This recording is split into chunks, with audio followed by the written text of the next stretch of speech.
ஆண்டவராய் இயேசு கிறிஸ்துவின் நாமத்தில் அன்பின் வாழ்த்துக்கள். 142 சங்கீதம். தலைப்பை வாசிக்க கேட்போம்.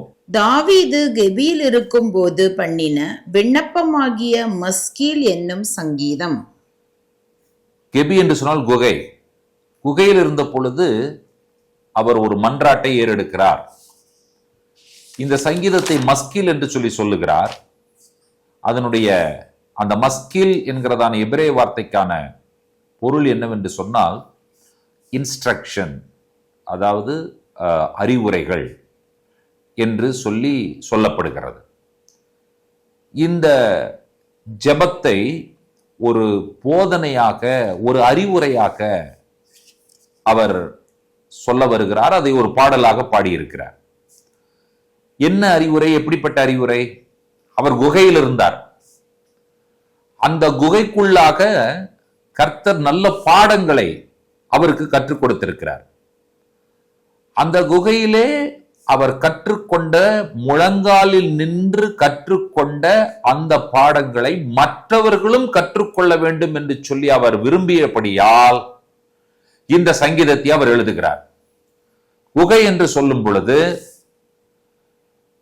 அதுல்லாம் குகை என்ற ஒரு குகை இருந்தது. அதற்கப்புறம் பாத்தீங்கன்னு சொன்னா இஸ்ரவேலினுடைய தெற்கு பகுதியில என்கேதி என்கிறதான இடத்துல நிறைய குகைகள் இருந்தது.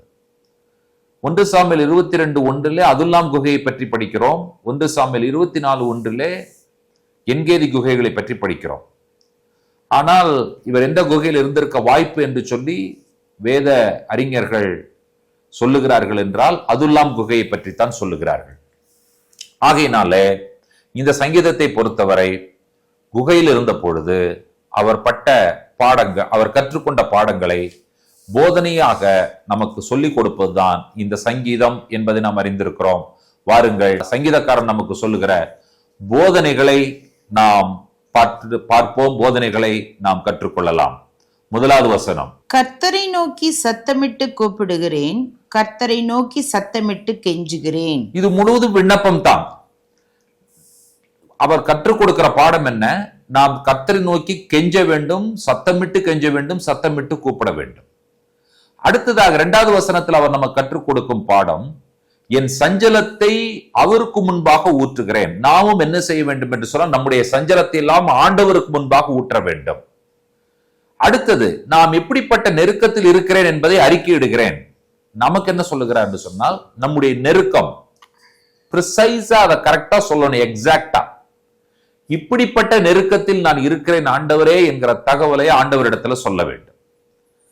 அடுத்தது இவர் நமக்கு சொல்ல வருகிற விஷயம் என்னவென்றால், என் பாதையை அறிந்திருக்கிறீர். நம்முடைய பாதைகளை அவர் அறிந்திருக்கிறார் என்பதை அவருக்கு நமக்கு சொல்ல வருகிறார். நாம் அறிந்து கொள்ள வேண்டிய விஷயம், நம்முடைய பாதைகள் என் ஆண்டவருக்கு தெரியும். அடுத்தது, அந்த பாதையிலே கண்ணி வைக்கிறார்கள். எனக்கே தெரியல, நான் ஏமாற்றப்படுகிறேன், வஞ்சிக்கப்படுகிறேன், முதுகில் குத்தப்படுகிறேன், நம்பினவர்கள் எனக்கு துரோகம் செய்கிறார்கள். இதையெல்லாம் நம்ம ஆண்டவரிடத்துல சொல்லுகிறோம். இப்பொழுது இவைகளை நாம் கற்றுக்கொள்ளும் பொழுது நாம் என்ன செய்கிறோம் என்று சொல்லி பார்த்தீர்கள் என்று சொன்னால், நாம் எப்படி ஆண்டவரிடத்துல விண்ணப்பம் பண்ண வேண்டும் என்கிறதான தகவல்களை இந்த சங்கீதத்தின் மூலமாக நாம் பெற்றுக்கொள்கிறோம். சங்கீதக்காரன் சொல்லுகிறார் 5வது வசனத்தில், கவனியுங்கள். கர்த்தாவே, உம்மை நோக்கி கூப்பிடுகிறேன், நீரே என் அடைக்கலமும் ஜீவனுள்ளோர் தேசத்திலே என் பங்குமாய் இருக்கிறீர் என்றேன். You are my share. நீர்தான் என்னை ஜீவனுள்ளோர் தேசத்திற்கு கொண்டு போகிறவர். நீர்தான் ஆண்டவரே என்னுடைய அடைக்கலம். ஆண்டவரே, உம்மை நோக்கி கூப்பிடுகிறேன். நாமும் சங்கீதக்காரனை போலவே கூப்பிடுவதற்கு கற்றுக்கொள்ள வேண்டும். இதுதான் அவர் நமக்கு சொல்லுகிற அறிவுரை. அவர் கூப்பிடும் பொழுது அவர் என்ன சொல்லுகிறார் என்பதை கவனியுங்கள். என் அடைக்கலம் என்று சொல்லி சொல்லுகிறார். நீர்தான் என் அடைக்கலம். சொல்லுவோம் ஆண்டவரிடத்துல. ஜீவனுள்ளோர் தேசத்தில் என்னுடைய பங்கு நீர்தான் ஆண்டவரே. சொல்லுவோம் ஆண்டவரிடத்துல. சொல்லும் பொழுது நாம் ஆற்றப்படுகிறோம், தேற்றப்படுகிறோம், நாம் உயர்த்தப்படுகிறோம். எல்லாவற்றிற்கு மேலாக நாம் விடுதலையாக்கப்படுகிறோம். அந்த விடுதலையை கர்த்தர் நமக்கு கொடுக்கிற தேவனாய் இருக்கிறார். 6வது வசனத்தில் அவர் சொல்லுவதை கவனியுங்கள். என் கூக்குரலுக்கு செவிகொடும், நான் மிகவும் தாழ்த்தப்பட்டேன். என்னை பின்தொடர்கிறவர்களுக்கு என்னை தப்புவியும், அவர்கள் என்னிலும் பலவான்களாயிருக்கிறார்கள். இப்ப நம்ம என்ன செய்யணும்னு சொன்னா, நம்ம ரொம்ப எளிமையான சிறுமியான மக்கள், நம்மிடத்துல எந்த செல்வாக்கும் இல்லை, இன்ஃப்ளூயன்ஸ் கிடையாது. இப்படிப்பட்ட சூழ்நிலையில கர்த்தரையிட்டத்துல இந்த விஷயங்களை எல்லாம் நாம் சொல்ல வேண்டும் என்று சொல்லி சங்கீதக்காரன் நமக்கு கற்றுக் கொடுக்கிறார். Just you speak it out. அவர்கிட்ட சொல்லுங்க. ஜெபமே ஆண்டவரோடு பேசுவதுதான். It is a conversation. It is not one way talking. நீங்கள் பேசுங்கள், கர்த்தர் கேட்கட்டும், கர்த்தர் பேசட்டும், நாம் கேட்கலாம். கூக்குரலுக்கு செவி கொடுங்க. இவருடைய கூக்குரல் என்ன? தாழ்த்தப்பட்டேன் என்பது கூக்குரல். என்னை பின்தொடர்கிறார்கள் என்பது ஆண்டவரிடத்தில் அவர் வைக்கும் கூக்குரல். என்னை பின்தொடர்கிறவர்கள் என்னை விட பலவான்கள் என்பது இவர் ஆண்டவரிடத்தில் வைக்கக்கூடிய கூக்குரல். இப்பொழுது ஆண்டவரிடத்தில் அவர் கடைசியாக சொல்ல வருகிறார். கடைசி வசனத்தில், உமது நாமத்தை நான் துதிக்கும்படி என் ஆத்துமாவை காவலுக்கு நீங்களாக்கிவிடும். எனக்கு நீர் தயவு செய்யும் போது நீதிமான்கள் என்னை சூழ்ந்து கொள்வார்கள். உம்முடைய நாமத்தை நான் துதிக்க வேண்டும். என் ஆத்துமாவை காவலுக்கு நீங்களாக்கிவிடும். எனக்கு நீர் தயவு செய்யும் போது நீதிமான்கள் என்னை சூழ்ந்து கொள்வார்கள். கர்த்தர் என்ன செய்வார்? நம்முடைய ஆத்துமாவை, நம்முடைய ஆவி ஆத்துமா சரீரத்தை விடுதலையாக்கக்கூடிய தேவனாய் இருக்கிறார். சரி, இப்ப நம்ம என்ன செய்யணும்? சங்கீதக்காரன் என்ன செய்கிறார்? நான் உம்மை துதிக்க வேண்டும். நான் உம்மை துதிக்கும்படிக்கு நீர் எனக்கு தயவு செய்தருளும் ஆண்டவரே. நீர் எனக்கு இறங்கி அருளும் ஆண்டவரே. இதுதான் சங்கீதக்காரனுடைய விண்ணப்பம்.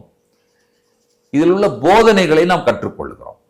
நாம் என்ன செய்ய வேண்டும், என்ன கற்றுக்கொண்டிருக்கிறோம், கர்த்தரிடத்துல எப்படியெல்லாம் ஜெபிக்க வேண்டும், எந்த வார்த்தைகளை எல்லாம் சொல்ல வேண்டும், எப்படி நம்முடைய சூழ்நிலைகளை எவ்வளவு தெளிவாக ஆண்டவரிடத்தில் சொல்ல வேண்டும் என்கிற அத்தனை காரியங்களையும் இந்த மஸ்கீல் என்கிற போதக சங்கீதத்தின் மூலமாக தாவீது குகையிலே தன்னுடைய விரோதிக்கு பயந்து ஒளிந்திருக்கிற அந்த சூழ்நிலையிலே அவர் கற்றுக்கொண்ட பாடங்களே, அவர் எப்படியெல்லாம் ஜெபம் பண்ணினார் என்கிறதான விஷயங்களை நமக்கு இந்த சங்கீதமாக எழுதி வைத்திருக்கிறார் என்று சொன்னால், நாமும் கற்றுக்கொள்ளுவோம். எதை கற்றுக்கொள்ளுவோம்? ஜெபத்தை கற்றுக்கொள்ளுவோம். எப்படிப்பட்ட வார்த்தைகளை உபயோகித்து ஜெபிப்பது என்பதை கற்றுக்கொள்ளுவோம். ஜெபம் தேவனுடைய மனிதர்களுடைய வாழ்க்கையிலே மிகப்பெரிய மாற்றத்தை கொண்டு வரும். ஜெபிக்கும் பொழுது நாம் ஜெயம் பெறுகிறோம். ஜெபிக்கும் பொழுது நம்முடைய வாழ்க்கை ஆசீர்வதிக்கப்படுகிறது. ஜெபிக்கும் பொழுது நாம் தேவனோடு உறவாடுகிறோம். ஜெபம் சூழ்நிலைகளை மாற்றக்கூடியது. ஜெபம் அந்தகார வல்லமைகளை நிர்மூலமாக்கக்கூடியது. ஜெபம் நம்முடைய வாழ்க்கையே மாற்றக்கூடிய வல்லமை பெற்றது. ஜெபிப்போம், ஜெயம் பெறுவோம். இரக்கத்தில் ஐஸ்வர்யம் உள்ள எங்கள் அன்பின் ஆண்டவரே, இந்த ஆசீர்வதிக்கப்பட்ட மனமகிழ்ச்சியின் அற்புதமான காலை பொழுதிலே மஸ்கீல் என்கிறதான தாவீதினுடைய போதக சங்கீதத்தின் மூலமாக அவருடைய போதனைகளை இந்த காலை வேளையில் நாங்கள் சந்தோஷமாக ஏற்றுக்கொள்கிறோம். நாங்கள் எல்லாவற்றையும் உம்மிடத்தில் சொல்ல வேண்டும் என்பதே தாவீது எங்களுக்கு கற்றுக் கொடுக்கும் உன்னதமான பாடமாய் இருக்கிறது. எதையும் ஒழிக்காமல், எதையும் மறைக்காமல், தேவாதி தேவனிடத்திலே, கர்த்தாதி கர்த்தரிடத்திலே எல்லாவற்றையும் நாங்கள் சொல்லி, கர்த்தாவே உம்மிடத்திலே நாங்கள் ஆசீர்வாதத்தை பெற்றுக்கொள்ளவர்கள் மட்டுமல்ல, நாங்கள் ஜெபிக்கிற மக்கள் மட்டுமல்ல, துதிக்கிற மக்களாகவும் நாங்கள் இருப்பதற்கு கர்த்தர் எங்களுக்கு உதவி செய்ய வேண்டும் என்று சொல்லி மன்றாடுகிறோம். துதி கனமை உமக்கே ஏறெடுக்கிறோம். இயேசு கிறிஸ்துவின் வல்லமையுள்ள நாமத்தில் வேண்டிக் கொள்கிறோம் பிதாவே. ஆமேன், ஆமேன். நம்முடைய கர்த்தராகிய இயேசு கிறிஸ்துவின் கிருபையும் பிதாவாகிய தேவனுடைய அன்பும் பரிசுத்த தேவாவியானவருடைய அந்யோன்ய ஐக்கியமும் சிநேகமும் நம்மளோடும் கூட கர்த்தருடைய வருகை பரியந்தம் நீடித்து நிலைத்திருப்பதாக. ஆமேன், ஆமேன். தேவ கிருபையும் சமாதானமும் பெருகுவதாக. ஷலோம்.